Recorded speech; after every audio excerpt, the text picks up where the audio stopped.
Vicepresidente del Movimiento Nacional PYME, Maximiliano Piceta. Muy buenos días. Castro Espinosa te saluda acá en la provincia de San Juan. ¿Cómo va? Castro Espinosa, buen día, ¿cómo le va? Muchas gracias por el contacto. Bueno, no digo que haya cambiado el escenario, sí, tenemos unas modificaciones importantes y en el medio han surgido muchas cosas que me gustaría compartir contigo, básicamente porque hay un auxilio, entre comillas, muy importante de Estados Unidos, eh, pero que eso no nos eclipse y que si seguimos sin capacidad para analizar lo que pasa y cómo lo tenemos que hacer, capaz que sea una cosa recurrente y me gustaría que nos ayude a entender un poquito más sobre estos anuncios que merecen la atención de todo el mundo, pero básicamente en el sector de pymes hace falta también con urgencia el mismo criterio, tal vez salvando la distancia naturalmente, de entender qué significan cuando te dicen, che, han cerrado 15.000 pymes. Me parece, ese es un aspecto. Habrán otros que seguramente vos lo tenés, Maxi.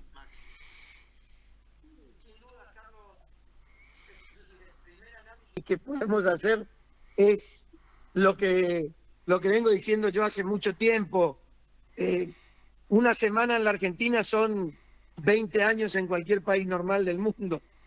Digamos, lo que sucedió, lo que sucedió esta semana que se está terminando, realmente fue un hecho que muestra a las claras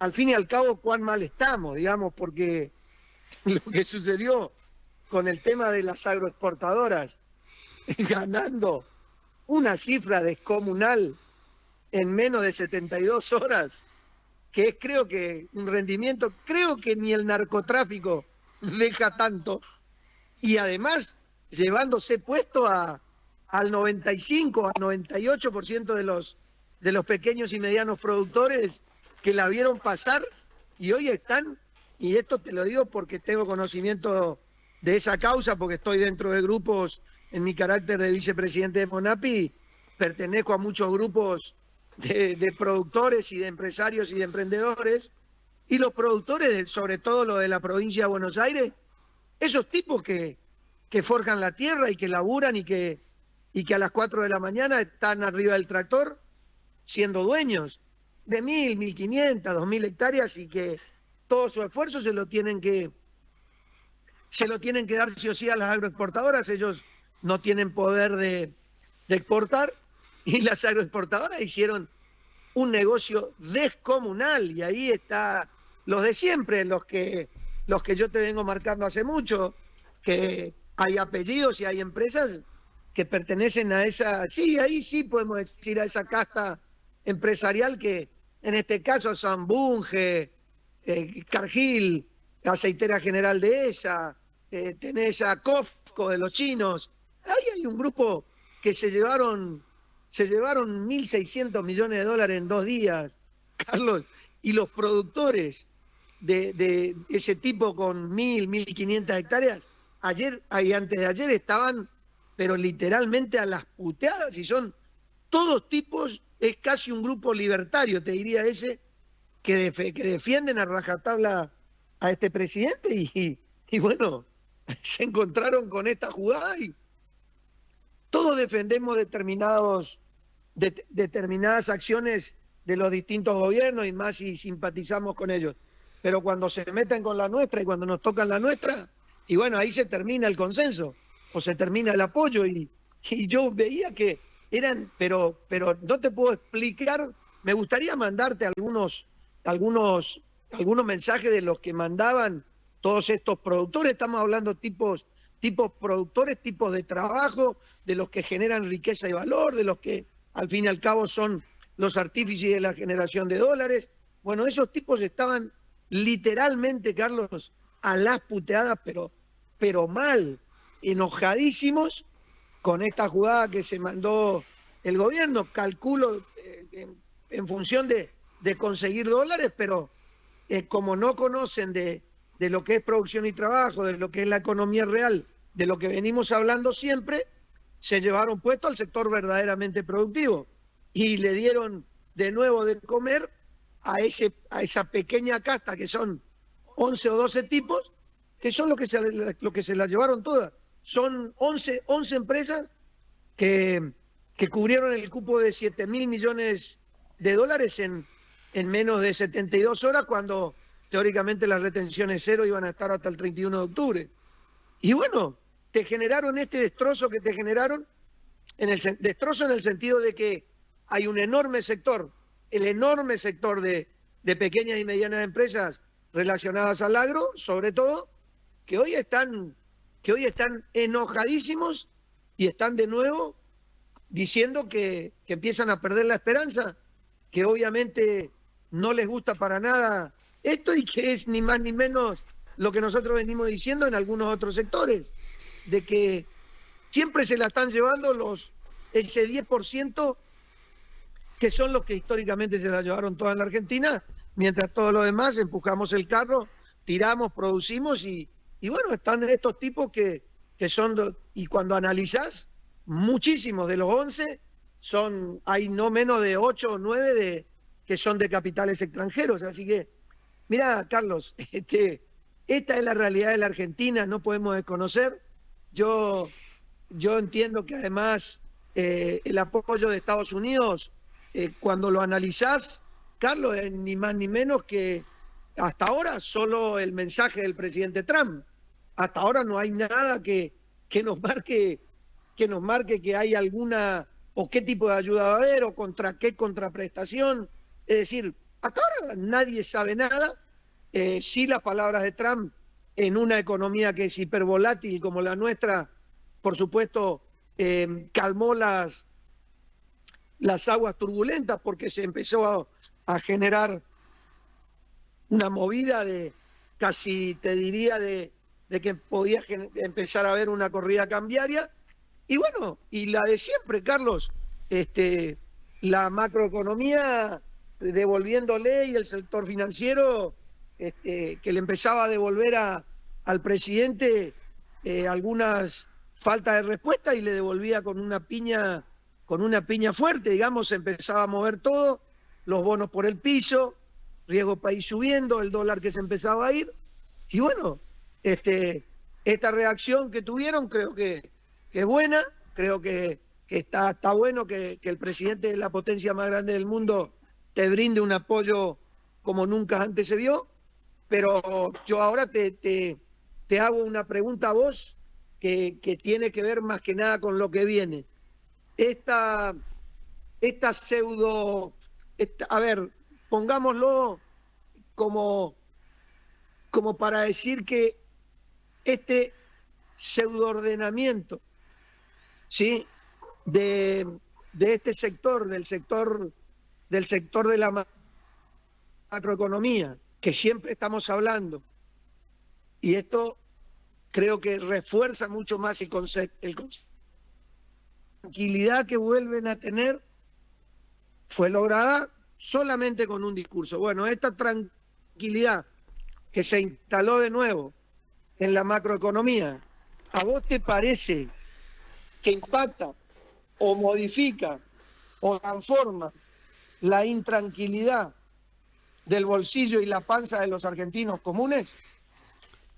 Básicamente, al menos en lo que yo pienso, porque quiero agregarte no a lo que dije, sino a cómo va conformándose la competencia internacional en orden a los anuncios de Trump.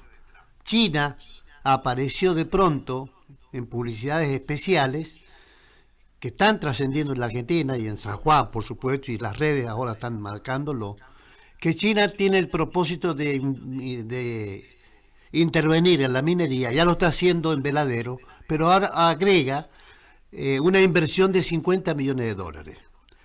Es decir, cuando uno advierte eso, cuando advierte que en San Juan los chinos también tienen una inversión en la Universidad Nacional, y realmente se empieza a dar cuenta que en ese tipo de competencia es la que está marcando algunas diferencias entre unos y otros. A mí lo que me parece, muy en lo personal, que más allá de las ventajas que se le ha producido ahí o de la diferencia que le da a Milei, esto que le llega en un momento donde su principal objetivo es el 26 de octubre, pero ese 26 de octubre que viene no es la elección presidencial, es la de medio término. Es importante, sí, es importante. Pero vamos a ver cómo se transita esto, porque han pasado muchísimas cosas en el país, más allá de los anuncios. Y entonces esto empieza a ser una competencia internacional con China, a la que Trump le va a decir concretamente, mire, desactive todas las cosas que usted tiene con China si quiere que yo le dé pelota. Y va a ser ahí, digamos, el punto de inflexión en muchas cosas que se pueden ganar o perder. Pero el único recurso que nos queda, no renovable como es la minería, es justamente el oro, la plata, el cobre, etcétera, etcétera. Pero ojo, tenemos que ser conscientes que las explotaciones mineras, que los resultados de la minería no son en 15 días teneta. Acá tenés una urgencia mucho más grave, que es las 15.000 pymes que han desaparecido y que naturalmente acá hace falta que y lo hizo en su momento, que ustedes lo hicieron, acá hay que decir que Monapi lo hizo en su momento, en tiempo y forma, permanentemente. Denle en pelota a la microeconomía, denle en pelota a las pymes, porque las van a necesitar. Con las pymes se resuelve todo. Lo dijiste por acá, lo dijiste en el streaming, lo escuché en el grupo, de manera que acá estamos en una situación complicada por un lado, no tanto por otro, parece que la política es la que resuelve, es verdad, pero ojo con las intenciones que puede tener un ciudadano que siendo presidente cree que la sabe toda. Y acá no va a ser así porque ha tenido mucho zigzagueo y porque además no ha sido capaz de contener en los momentos más importantes cómo se puede desarrollar el país prescindiendo de algunos aportes extraordinarios. Bueno, claramente me contestaste que, de otra manera me contestaste que la tranquilidad de los mercados no impactó en el bolsillo y en la panza de la gente. Claramente me lo respondiste y yo estoy absolutamente de acuerdo con vos. Es decir, toda esta movida que se genera ahí en ese espacio del sector financiero, monetario, cambiario y del negocio para los amigos, claramente no impacta en el bolsillo ni en la panza de la gente y esa pseudo tranquilidad que hoy tiene el mercado no vino a cambiar ni a modificar la intranquilidad permanente que tiene el bolsillo de la gente o la panza de la gente, que es lo que venimos hablando, que no llega a fin de mes y que no llega a fin de mes porque evidentemente los costos fueron por el ascensor y los ingresos por la escalera, como decía aquel viejo refrán. Y obviamente cuando la producción se te empieza a caer, cuando el nivel de actividad se te empieza a caer, cuando el empleo se te empieza a caer, cuando todo eso que es un combo casi letal, termina impactando en las arcas de cada una de las provincias y viene menos plata de coparticipación, como te cuento siempre, obviamente que el calentamiento social se empieza a notar. Y eso es ni más ni menos lo que creo que todavía esta gente no termina de darse cuenta. Y yo no entiendo al común denominador de la gente que cree que cuando opinamos o cuando marcamos algunas cosas que nos parece que están mal, automáticamente te tildan de cuca. ¿Viste que te dicen enseguida, este es cuca, yo soy, y lo aclaro siempre, por eso lo aclaro que soy el tipo más antikirchnerista que puede existir en la Argentina, o uno de los 5 más antikirchneristas, no tengo duda que soy, porque realmente tengo casi desprecio por ese sector, por el destrozo que han hecho, que eso también tenemos que decirlo. Veníamos de un destrozo tal de todos, en todos los sectores, que era casi, este país iba derecho a que suceda algo tal vez irreparable. Y bueno, se modificaron las cosas, gracias a Dios podemos decir que se modificaron las cosas, pero obviamente el tiempo que está tardando en terminar de modificar es ni más ni menos, y se está produciendo lo que nosotros decíamos allá al principio, porque ya lo veíamos, porque tenemos un ojo casi clínico de mirar y ver hacia adelante de las cosas que, de acuerdo a lo que haces en la actualidad o en ese momento podés empezar a mirar y a vislumbrar lo que va a suceder. Cuando él tiró, cuando digo él, digo el presidente, dijo, yo me encargo de ordenar la macroeconomía y ustedes, casi que nos dijo, arréglense. Yo sabía que esto terminaba así. Yo sabía que esto terminaba con pérdida de producción, de trabajo, de empleo, de generación de riqueza y valor, porque es dejar librado a su suerte al sector más potente de la economía sin siquiera empezar a tener reglas claras y obviamente, y lo que la gente no termina de dimensionar, Carlos, cuando vos en una economía tan endeble, tan frágil como la nuestra, vos la abrís a la economía, haces una apertura indiscriminada y decís, se puede traer todo lo que quieran. Obviamente que vas a generar pérdida de trabajo, de producción, de pérdida de empleo, caída de empresas. Es un hecho casi que va, digamos, es una línea directa que eso suceda. Y eso pasa porque no entienden de economía, es decir, hay que primero cumplir algunos pasos que no son ni más ni menos lo que nosotros venimos proponiendo desde el Movimiento Nacional PYME, de generar condiciones primero para que los empresarios nuestros, sobre todo los de la industria, puedan competir en igualdad de condiciones.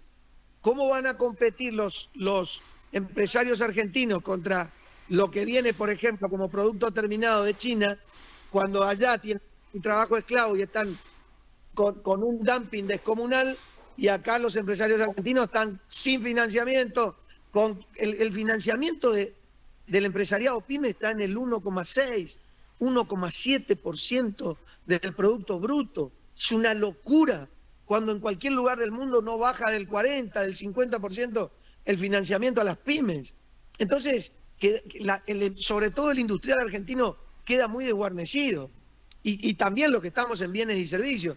Digo, ese empresariado está muy desguarnecido, está muy desamparado, y además con las tributarias y las cargas laborales, obviamente que ese tipo no tiene chance.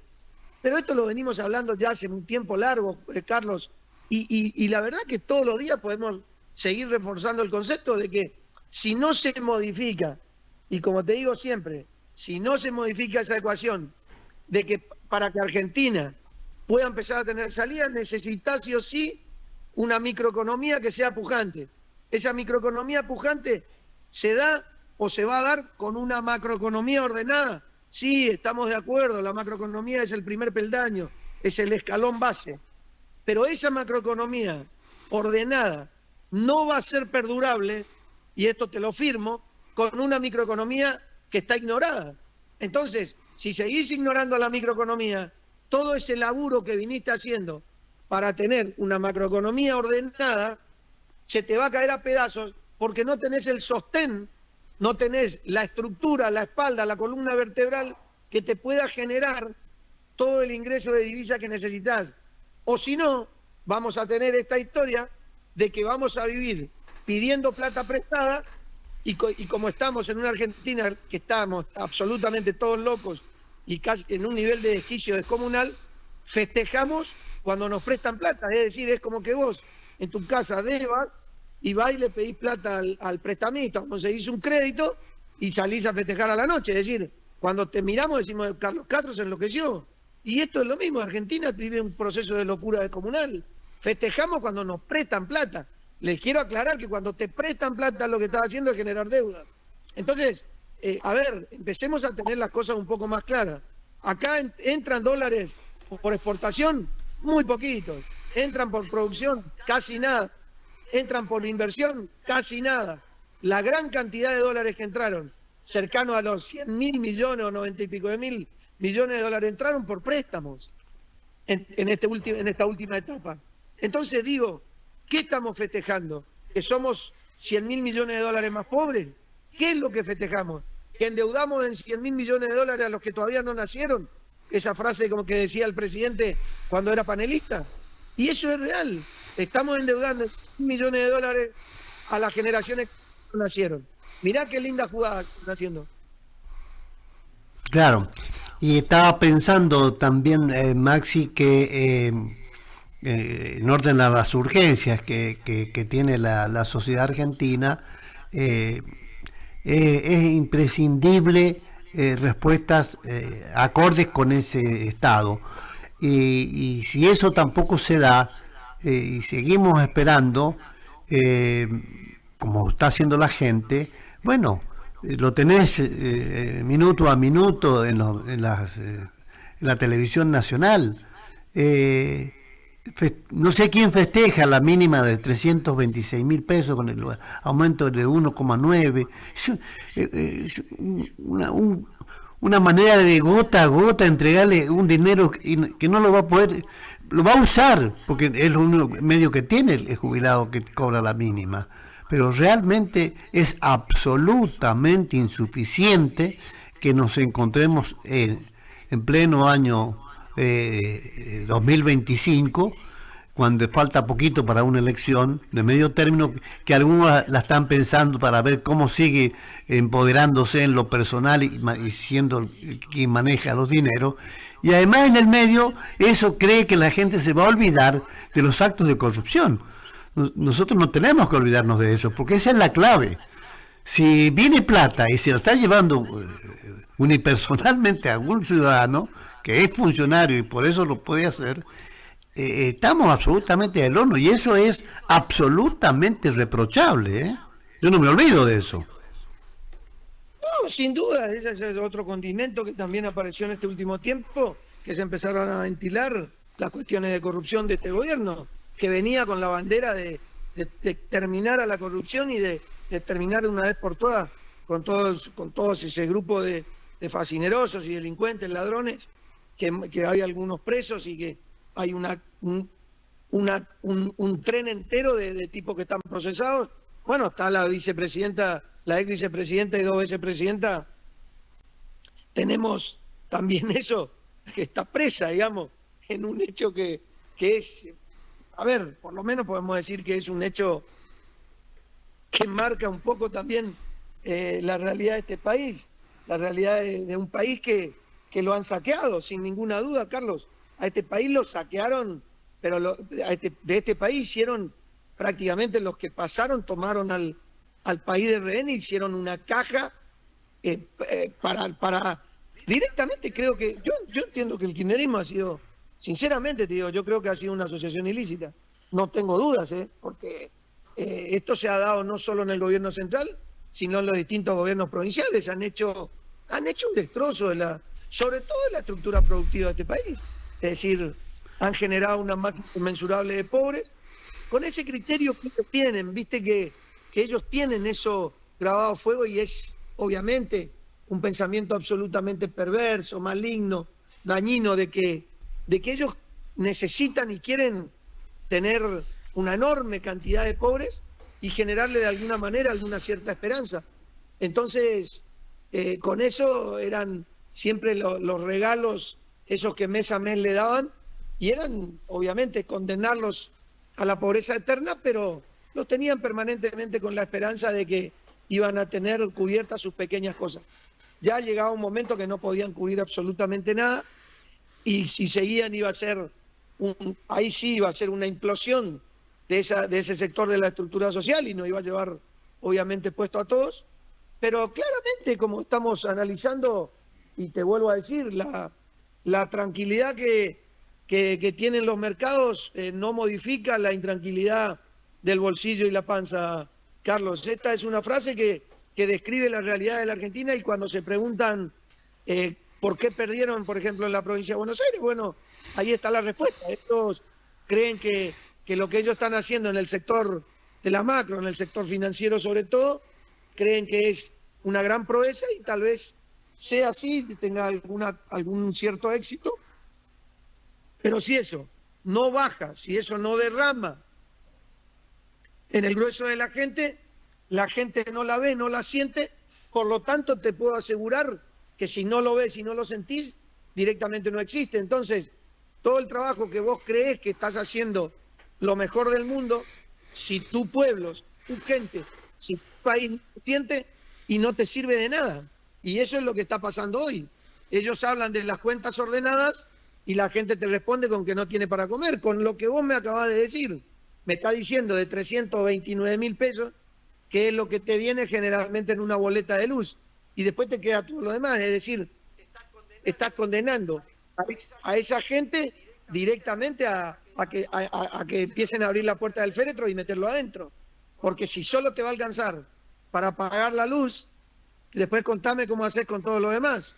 Decime cómo haces para comer, decime cómo haces para medios, decime cómo haces para sostener un ritmo de vida, aunque sea en el último escalón de la escalera económica, pero decime cómo haces, porque te alcanza solo para pagar la luz.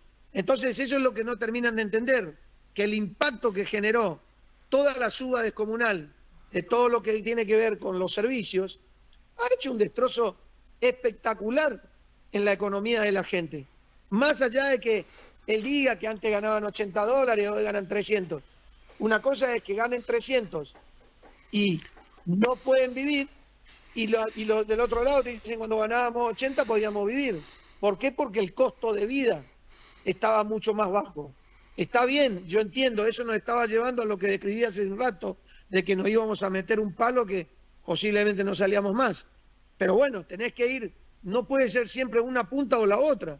Tiene que haber un camino alternativo y un camino para ir generándole a la gente algún cierto nivel de esperanza. No podés tener a la sociedad toda con este nivel de desesperanza, que hay gente que realmente está desesperanzada y hay gente que está desesperada, porque evidentemente, y esto queda claro, en el día 1 son pobres y en el día 15 son indigentes. Y creo que eso también te define por qué está pasando lo que está pasando y por qué va a haber seguramente un enorme sector poblacional que lo acompañó y que hoy le quita el apoyo. Bueno, Maxi ha tenido la posibilidad de hacer las presentaciones que nos anunciaste a nosotros y que tiene que ver con la propuesta científica, diría yo, para resolver, para que acepten finalmente y se pongan a trabajar todo el mundo, ¿o eso no ha sido posible? No, sí, digamos, está en el horno, está haciendo todo eso que lo hemos relevado científicamente. Hemos pasado a 2 instituciones muy importantes de la Argentina, no los quiero nombrar, pero ya está todo eso que hemos logrado pasarlo a un papel, se lo pasamos a 2 instituciones que tienen que ver con el mundo de la economía, para que hagan el análisis de eso que nosotros hemos podido relevar, y cuando tengamos el resultado y en base a lo que ellos nos pasen como informe, obviamente que vamos a pasarlo en una hoja, digamos, en un memorándum, para que todos podamos tener, sobre todo todos los de Monapi, vamos a tener el mismo discurso, para que entiendan de una vez por todas que nuestro proyecto, ese proyecto de ley integral, que es extraordinario, lo único que va a traer a las arcas del Estado es, sin ninguna duda, va a tener un impacto fiscal positivo. Es decir, no va a ir a tocar el equilibrio fiscal, al contrario, va a ir a robustecer el superávit fiscal, así que creo que no van a tener otro camino que empezar a escuchar en serio esto que le estamos dando. Y si no es así, evidentemente podemos decir que a esta gente, y ahí sí lo vamos a poder decir, y lo vamos a decir seguramente a los gritos, que si no miran de una vez por todas un proyecto de ley que le da la posibilidad de generar 2 millones de puestos de empleo y generarle un impacto positivo a ese superávit fiscal o al equilibrio fiscal, bueno, evidentemente les interesa muy poco la realidad de este pueblo. Maxi, muchísimas gracias por estos minutos. Buen fin de semana y nos encontramos, Dios mediante, en 8 días. Carlos, querido, te mando un abrazo grande. Muchas gracias por el espacio de siempre. Recordemos siempre y digámosle a la gente que la Argentina tiene salida, que la salida sin ninguna duda son las pymes, y que apostemos a este sector, que es el sector que te genera el 43% del Producto Bruto, te genera 7 de cada 10 puestos de empleo y genera trabajo y da libertad y dignidad hasta en el último rincón de la Argentina profunda. Te mando un abrazo enorme, Carlos. Saludo a toda esa hermosa provincia. Gracias.